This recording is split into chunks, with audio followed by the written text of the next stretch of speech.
I have run all my life from a thing I have never seen. My name is Amever, and I am the oldest living keeper of the convoy that the rest of the galaxy, in the few quiet ports that will still speak to us, calls the Selduin. We do not call ourselves that. The word is old, and it means, in the tongue of the worlds we left, simply the running people, and I have come to think there is no truer name a people can carry. I was born in flight. My mother was born in flight. Her mother's mother was born in flight, in a birthing cradle slung in the hold of a freighter that no longer exists, that was stripped for parts invented to the dark 140 years ago, and I have stood in the place where that freighter used to be, which is nothing now, a vector, a memory bolted to no metal at all. We are a fleet of 209 ships, and we have never once, in 300 years, made planetfall as a people. Do you understand what that is? It is a thing that should not be possible. A species is not meant to live in the cold between. We are meant to have a sun overhead and ground underfoot and weather, real weather, rain that we did not condense ourselves from our own breath and recirculate through 1,000 filters until it tasted of the same metal as everything else we own. My people do not know the smell of rain. The young ones think it is a kind of poetry the old ones invented, the way you might invent a story about a color no one has ever seen. They are wrong. I have smelled rain. I smelled it twice, on 2 brief and terrible landings, and both times we ran from the world before the storm had passed, because the thing behind us had found the place where we had touched down, and it was coming, and it is always coming. We call it the wake. I want to be careful here in how I say this, because there are children who will hear this telling one day when I am vented to the dark like the freighter, and I do not want them to misunderstand the way the young always misunderstand. The wake is not a fleet. I have never seen a fleet. In 300 years no keeper before me ever set eyes on a single hull of the thing that follows us. That is the part the young cannot hold in their minds. They want it to be ships. Ships you can fight or outrun or bargain with, or at the very least see, so that the fear has a shape and the shape can be hated. The wake has no shape. It is the word we give to the fact that wherever we go in time, a marker appears, a relay, a buoy that was not there when we charted the sector and is there when we leave it. A drone, dead and drifting, that carries no weapon and makes no move against us and only watches and reports, and is found, weeks or years later, by the thing that built it, which then knows where we have been. The wake is the knowledge that we are known. That's somewhere, very far away, in a place we struck once and have spent 300 years trying to forget. There is a record with our name in it, and the record is open, and no one has ever closed it. I am told other species do not live like this. I am told that most of the galaxy, when it makes an enemy, makes the kind of enemy that comes in anger and burns hot and burns out.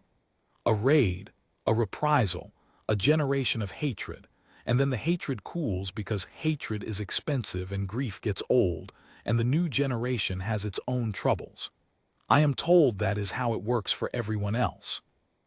A wound is given, a wound is answered, and then the wound scars over and the two peoples go on, wary but alive, and in time they trade, and in more time they intermarry, and in more time still the war is a thing the historians argue about and no one else remembers. That is not what we struck.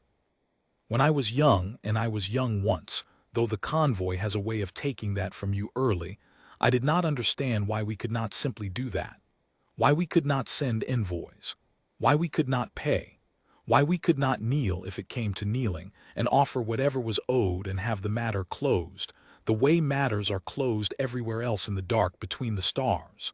I asked my grandmother this.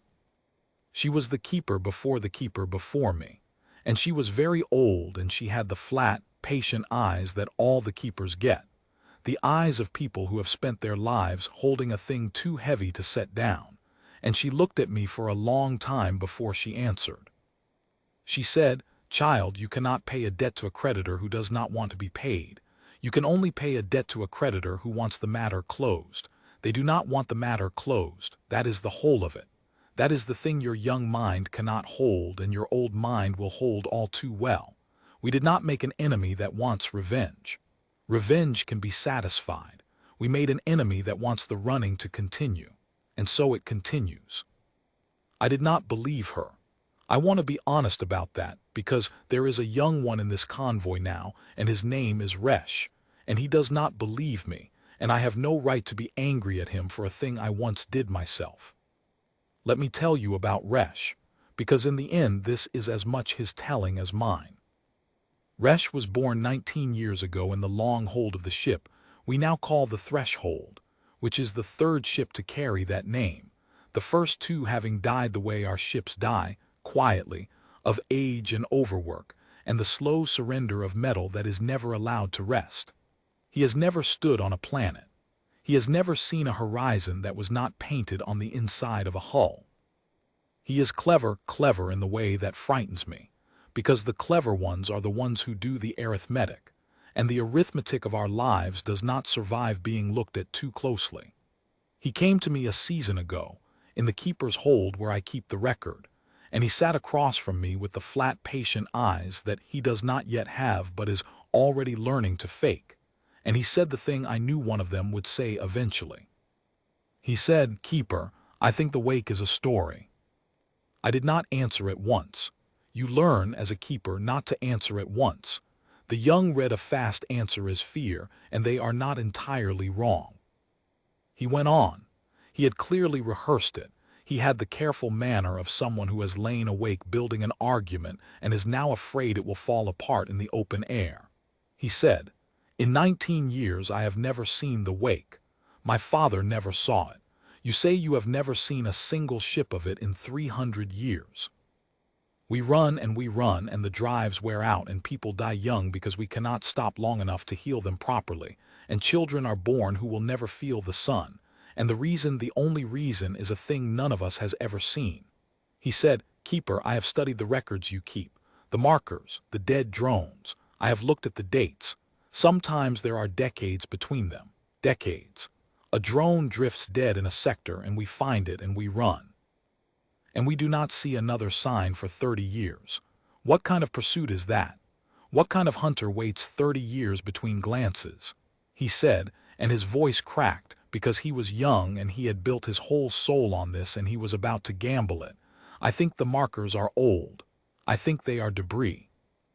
I think somewhere long ago, something terrible did happen, and the elders made it into a god, a thing that is always behind us, so that we would keep running and keep obeying and never ask why a whole people should spend 300 years murdering itself slowly in the cold for a fear that no one can point to. I think we could stop. I think we could find a world and put down our feet and let our children feel the rain you are always talking about. I think the wake is a story we tell to keep from having to be brave." And he sat back and he waited, and I saw that he was shaking. I want you to understand that I loved him very much in that moment. I had been waiting all my life to hear someone say it that well, because he was not a fool. Everything he said was true. The markers are sometimes decades apart. We do murder ourselves slowly in the cold. We have made the wake into something very like a god, and gods are convenient, and a keeper who is honest must lie awake at night and wonder whether her whole inheritance is a beautiful and useful lie. He was right about everything except the one thing that mattered, and the one thing that mattered is the thing I have spent this long telling, so that when I come to it you will feel the weight of it the way it must be felt.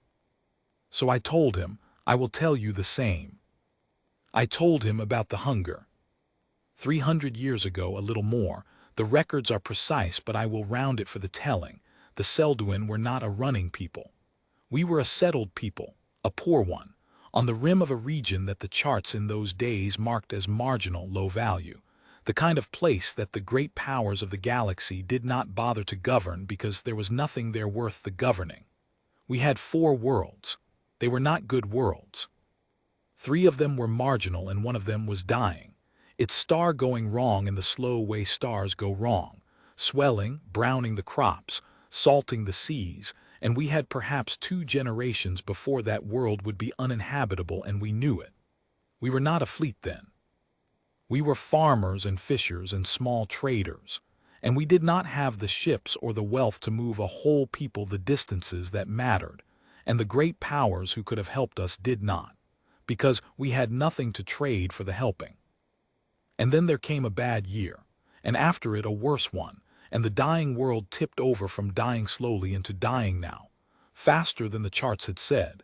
And there was famine, real famine, the kind that does not stay in one place but jumps from world to world on the backs of the refugees who carry it. And within a decade the Selduin were not 4 worlds. We were 100,000 people on whatever could fly, and we were starving, and we were desperate. And desperation is the mother of every terrible thing a people ever does. I am not going to tell you it was right. The keepers do not tell it right. We tell it true, which is harder. There was, on the far side of a region that the charts marked as forbidden in a soft way, a way that meant unclaimed rather than guarded, a cluster of small worlds. New worlds, frontier worlds. They were not the heart of anything. They were the very edge of a bright and crowded region that we did not understand and had every reason to fear, but they were the edge, and the edge is always thinnest, and the edge had grain. Silos of it. Whole worlds turned to the growing of food, lightly settled, lightly defended, because the thinking must have been, who would ever be desperate enough, or stupid enough to come this far? We came that far. I will not stage for you what was done at the granary worlds. The keepers do not stage it, and I have come to believe the refusal is itself a kind of honesty, because the men who do stage it, who tell it as a battle, as a glory, as a clever raid by desperate folk against fat, soft farmers, those men are lying, and the lie is comfortable, and comfort is the one thing we are not permitted. So I will say only this. We came hungry and we were not gentle, and we took what we needed and more than we needed, because starving people do not know how to stop taking, and there were people on those worlds, farm folk, families, who did not survive our taking. Not a great many by the cold arithmetic of war. The records say it plainly, and the plainness is the horror. It was, as these things go, a small thing. A raid. A bad day on a few frontier worlds at the edge of a region too large to care. The kind of thing the galaxy forgets 1,000 times a century. The galaxy forgot it. They did not. Here is the thing my grandmother could not make me hold, and the thing I am trying now to make Resh hold, and the thing I am trying in this telling to make you hold, because it is the whole of what humanity is to us, and I do not know any other way to say it. We expected a reprisal. Of course we did. We were desperate, not stupid. We knew that to strike even the soft edge of a great region was to invite an answer, and we had made our terrible arithmetic and decided that the grain was worth the answer, because the answer, we believed, would come the way answers come. Hot.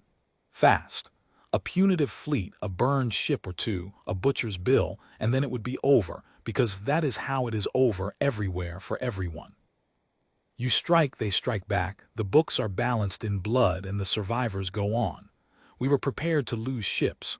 We were prepared to lose people. We had already lost so many to the famine that we had become, God forgive us, accustomed to the losing. We thought we knew the shape of what we had bought.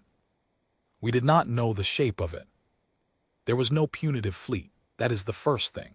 There was no burned ship, no butcher's bill, no hot fast answer in the season after the raid, or the season after that, or the year after that. There was nothing. We crept away from the granary worlds with our holds full and our consciences ruined, and we waited for the sky to fall, and the sky did not fall, and slowly, slowly, a thing worse than fear began to grow among us, which was hope. We began to believe we had gotten away with it. We began to believe that the great bright region truly was too large to care, that the edge worlds were beneath its notice, that we had stolen from a giant so vast it had not even felt the theft. It had felt the theft. It had simply not been in a hurry. The first marker appeared 11 years later. 11 years. A generation of children had been born by then who knew the raid only as a story their parents would not meet their eyes about, and the famine had broken, and we had begun, with the stolen grain and the lives it bought us, to think about settling again, about finding a world and putting down our feet. And in the sector where the largest part of our people had gathered, a buoy appeared. It carried no weapon. It made no signal we could read. It sat in the dark and it watched, and when our people, frightened, finally moved against it and cracked it open, they found inside it a record. Not a threat, not a demand, a record, an accounting. The names of the granary worlds, the dates. The count of the dead exact down to the children, each one named. And beneath the accounting, in a script that one of our linguists eventually rendered into our tongue, a single line, which the keepers have carried unchanged for 300 years, and which I will not soften. We have not forgotten, we are not finished, we are not in a hurry. That was all. No fleet came. No world burned. The buoy was dead metal and a list of names in 3 flat sentences, and we moved on shaken and told ourselves it was a bluff, a cruelty, a thing meant to frighten us and nothing more. The second marker appeared 9 years after the first, in the new sector we had moved to, the sector we had told no one about, the sector we had reached by a route we had chosen precisely because no one could have followed it. It carried the same accounting. The names of the dead had not changed. The dead do not multiply. But beneath the old line there was a new one, and the new line said, "We see you have moved. We have moved with you. We are still not in a hurry." Do you understand now? Do you begin to feel the shape of it? It is not the burning that we run from. We could survive a burning. A people can survive almost any wound that ends. It is the patience. It is the creditor who does not want to be paid. Everywhere else in the galaxy, when you strike a power, you are afraid of its anger, and anger is a thing that spends itself, because anger is hot and hot things cool. We did not strike an angry power. We struck a patient one. We struck the one species in all the dark that does not balance its books in a season or a generation, but keeps them open across centuries. That does not forget the names of farm children dead 300 years. That does not come in a fleet you can see and fight and be done with, but comes instead as a marker in the dark. A relay, a buoy, a dead drone that watches, a thing that says again and again, across the wreck of every generation we have spent running, we are still here. We still remember. We are still not in a hurry. That is the wake. That is what we run from, not death. Death would be a mercy and a closing. We run from a refusal to close. I told Resh all of this in the keeper's hold, and I watched it land on him, and I watched him do what the young always do, which is reach for the one crack in it. He found the crack I knew he would find. He said, "Decades, keeper, you said it yourself. Sometimes the markers are decades apart. If they are so patient, if they remember so perfectly, why do they not simply come? Why wait? Why a buoy in 300 years and not a fleet in 300 years? A power that truly wished us dead could have killed us 100 times over. The fact that we are alive, the fact that we have run for 3 centuries and are still alive, is that not proof that there is nothing behind us at all? That the markers are old, are debris, are the last cold echoes of a thing that died long ago and forgot to stop drifting? And here, child, here is where I had to tell him the worst of it, the part the keepers tell last, the part I am telling you last, because it is the part that turns the whole thing from a tragedy into something colder. They could kill us. He was right about that. A power that reaches across 300 years to leave a buoy in a sector we told no one we were going to could end us in an afternoon. The decades between the markers are not weakness. The decades between the markers are the message. They want us to wonder. They want exactly the doubt that Resh was feeling, the hope, the slow seductive thought that maybe, the wake has finally gone, maybe this world, maybe this time, maybe we can stop, because the stopping is the point. They do not want to catch us. If they wanted to catch us, they would have caught us. They want us to run forever, and the only way to make a people run forever is to let them sometimes believe they have stopped. The long silences are not the pursuit failing. The long silences are the pursuit working. Every decade of quiet is a baited hook, and the bait is hope, and the hook is the marker that appears the season after we have begun, at last, to unpack. I have seen it happen 4 times in my own life. 4 times in my keeping we have found a world, a real world with rain, and we have begun with the terrible cautious joy of a people who have forgotten what joy costs to put down our feet. And 4 times within a season of the first true hope, within a season of the first child who said the word home and meant it, a marker has appeared. Not an attack, never an attack, just the buoy, just the dead drone. Just the accounting, the names of the farm children unchanged after 300 years, and beneath them the line, always the line in whatever new and terrible variation. We found the place you stopped. We are still not in a hurry. And we run again, and the world with the rain falls behind us, and another generation is born in the cold that will be told when it is old enough. The thing I am telling Resh, the thing my grandmother told me, the thing the first keeper carved into the first record 300 years ago when the second marker appeared and the truth became undeniable, that we did not make an enemy. We made a sentence, and the sentence is not death. The sentence is the running. And the running has no end because the one who passed it does not want it to end, and is patient enough, and old enough, and unforgetting enough, to see that it never does. Resh did not answer me for a long time. The flat, patient eyes that he had been faking had stopped being fake. Something had gotten behind them. But he was young, and the young do not surrender to a story, even a true one, and I did not want him to, because a keeper who has only believed has failed. The believing must be earned again in every generation, or it rots into the very God that Resh accused me of building. So when he stood and squared himself and said the brave thing, I did not stop him. He said, "Then I will prove it, or you will. You say there is a marker behind every hope. I say there is nothing behind us but our own fear. There is a world 4 sectors on. I have seen the surveys, keeper. You cannot hide the surveys from someone who reads the record. A world with water and a breathable sky and no claim on it. And the council is afraid to even speak of it because of you, because of this, because of the wake. I say we go to it. I say we stop. I say we put down our feet and we wait and we watch the dark. And if your marker comes, I will kneel before you and I will keep the record after you and I will run for the rest of my life without one word of complaint. But if it does not come, if a season passes, and a year, and the sky stays empty, then we are free, keeper. Then the sentence was served long ago and only the fear remained, and we can be a people again, with rain, with ground, with children who know what a horizon is. Let me be wrong in the open, where everyone can see. I would rather be wrong and prove it than be obedient and never know. And the terrible thing, the thing I will carry to the dark, is that I let him. Not because I believed him, because I did not.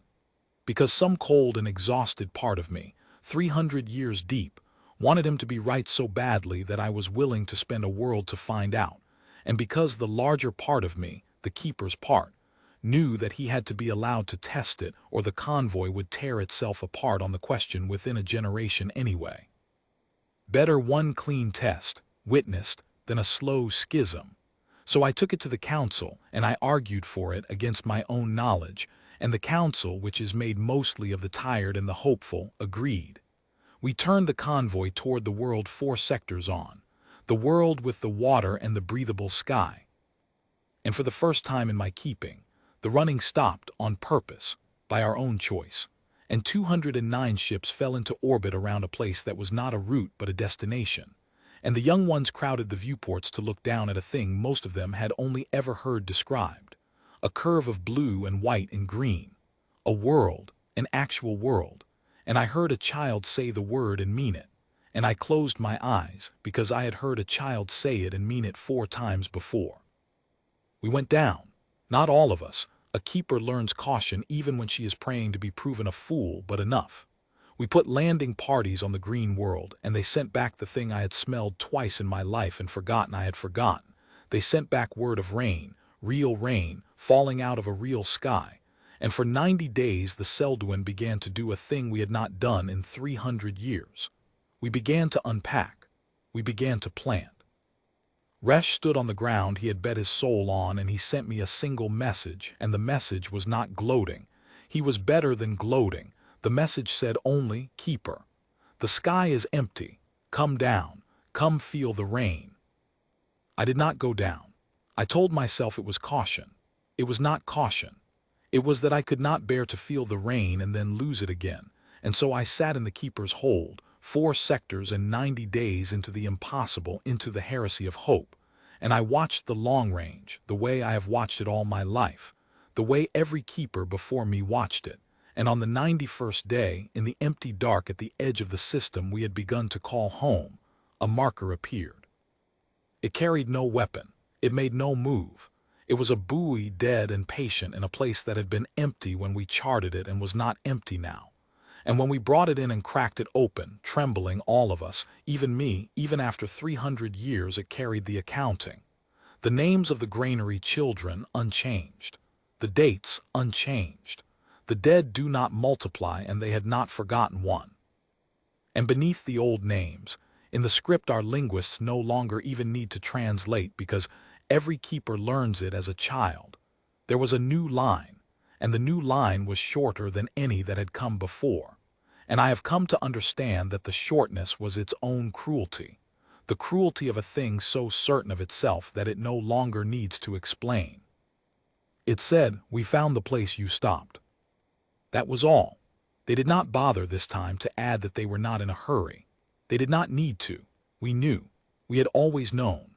The line was not information. The line was the closing of the trap that Resh had walked us into with the best and bravest heart any of us had carried in 300 years. The trap that was not a trap of theirs, but a trap of ours, built out of our own hope, baited with our own longing for rain, sprung the moment we let ourselves believe the sentence was served. I sent for Resh. He came up from the green world in the last shuttle before we burned, and he did not look at me with the flat, patient eyes, fake or real.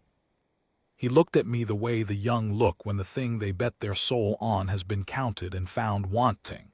And I did not say "I told you so," because no keeper has ever said "I told you so," because it is not a victory. It is the failure of the whole people made flesh in one young face, and the only thing a keeper can do with it is take it and hold it and carry it. He said very quietly, "How did they find us?" And I said the thing my grandmother said to me, that her grandmother said to her, that the first keeper carved into the first record 300 years ago. I said, "They did not find us, child. They never lost us. There is a difference, and the difference is the whole of our lives. To be found, you must first be lost, and we have never once been lost to them, not for a season, not for a year, not for 300 years. We are not hiding from a hunter who is searching. We are running from a creditor who knows exactly where we are and always has, and lets us run because the running is the debt, and the debt is not paid and will not be paid because the one who holds it does not want the matter closed. He wants us to keep running until the last Selduin dies in the cold without ever feeling the rain. That is the interest on what we did. That is the price of the grain. It is not death. We could survive death. It is the refusal, across 300 years and 300 more, to ever let us stop. We burned out of the green world's orbit 19 hours later. I watched the curve of blue and white and green fall behind us on the long range until it was a point, and then a memory, and then a vector bolted to nothing. The way the freighter I was born near is a vector bolted to nothing, and the young ones did not crowd the viewports this time. They had learned the thing the convoy teaches early and teaches hard. Resh keeps the record beside me now. He does not argue anymore. He has the flat, patient eyes, and they are not fake, and I am sorry for that, sorrier than I know how to say, because I liked him better when he thought the wake was a story. There is a child in this convoy who was born last season in the long hold of the threshold, and she has never stood on a planet, and one day, when I am vented to the dark, Resh will sit her down in the keeper's hold and tell her what I have told him, what was told to me, what was carved into the first record, by a people who had just discovered the shape of the thing they had struck. He will tell her about the hunger and the grain and the granary worlds we will not stage. He will tell her about the markers and the patience and the names of the farm children that have not changed in 300 years and will not change in 300 more. He will tell her the thing that is the whole of what humanity is to us, the thing I have spent this long telling so that you would feel its weight, that the galaxy is full of powers you can anger and survive, powers that burn hot and burn out, powers that will take their reprisal and balance their books and let you go. And then there is the one power that you must never, never strike, not in hunger, not in desperation, not for all the grain in the dark, because it does not burn hot, and it does not burn out, and it does not balance its books in a season or a lifetime or a century. It opens a record with your name in it, and it never closes the record, and it follows, patient as the cold, unhurried as the dark, across every world and every generation and every empty grateful silence, for as long as your people draw breath. And she will say, because the young always say it, because I said it, because Resh said it. But keeper, that was so long ago. Surely by now they have forgotten. Surely by now we could stop. And Resh will look at her with the flat, patient eyes, and he will not say, I told you so, and he will not soften it, because we are not permitted comfort. He will say only what is true, which is harder. He will say, the dead do not multiply, child, but they are not forgotten either. We counted on them forgetting. We staked everything on it twice in my own lifetime, and the cold sky answered both times the same. They have not forgotten. They are not finished. They are still not in a hurry.